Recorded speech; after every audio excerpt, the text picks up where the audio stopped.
Namaste and welcome to your lecture of the week. I have a story for us. I was told this years and years ago that any good teacher knows to start with a story. So I have one for you today.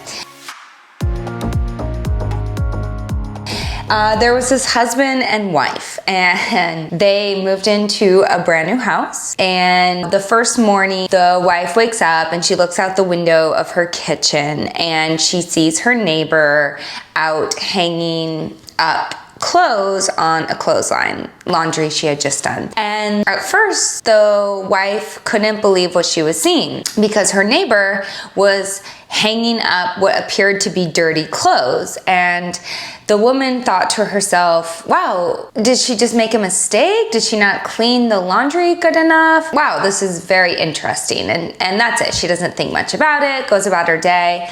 And then a few days later, same thing. She wakes up in the morning and the wife looks out the window and she's like, wait, why is our neighbor hanging up dirty clothes? And this happens, after a few weeks, every few days. And she goes from feeling interested in it to confused, to perplexed, to agitated, to irritated, to angry. And she's complaining to her husband, like, how does this person not know how to do laundry? Why are they hanging up dirty clothes day after day on a clothesline? The clothes are dirty. What is she doing? Is she blind? What is wrong with her?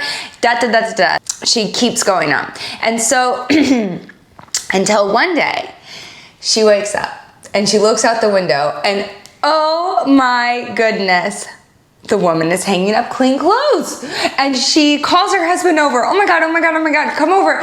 What, did you go and help her? Like, did you tell her how to do laundry? Honey, oh my God, look, our neighbor finally knows how to do laundry. Her clothes are clean. And the wife asked her husband, did you go over there and help her? And he said, no, my love, I cleaned our windows. I love this story so much. No, he cleaned her window of perception. This is such a powerful teaching point for us to spend some time on this week.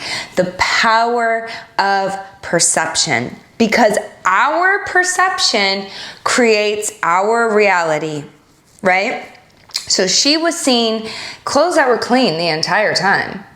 And she went from interested to irritated to aggravated to angry. And her experience unfolded because of how she perceived the situation, which the story is symbolic for the lens in which you see the world is dirty. The point that I do want to nail home is even false perceptions create our reality. Even false perceptions. So it's not just when we perceive things to be true, but when we perceive an error. So similar to this story, there's a very traditional Vedantic philosophical teaching technique or story.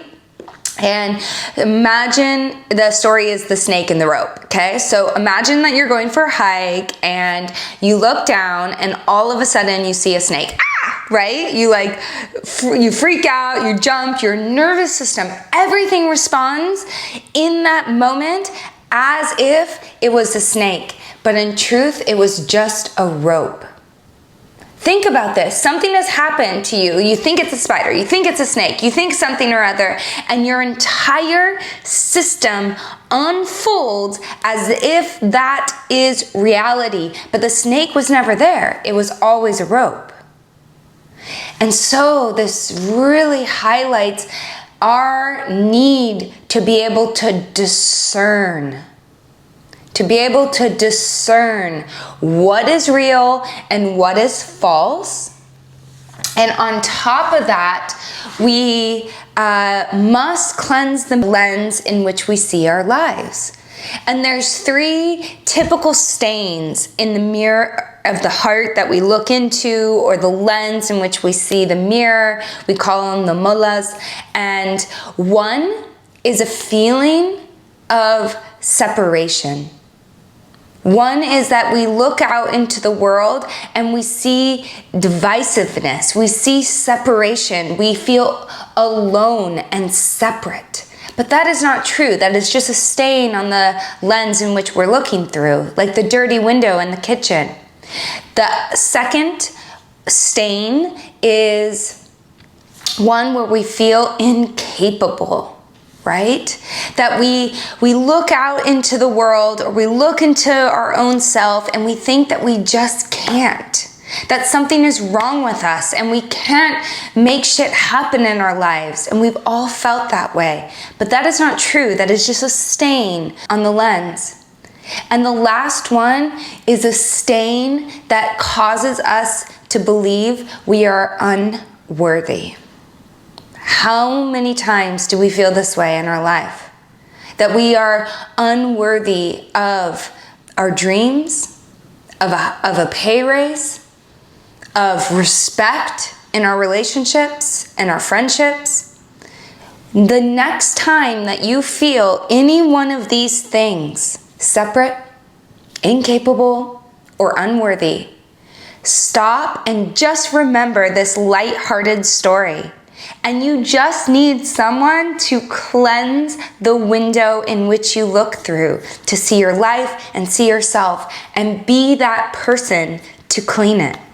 I truly hope that this lecture, although short but sweet this week, helps you in remembering that false perceptions still create our reality. So let's have the viveka, the discernment, to be able to call BS on those feelings of feeling incapable, separate, and unworthy, and just acknowledge the lens I'm looking through is dirty and I just need to clean it up so I can see the brilliance and the beauty of who I really am. Always with my love and my deepest gratitude for you being here and allowing me to sit in the seat of the teacher. Namaste.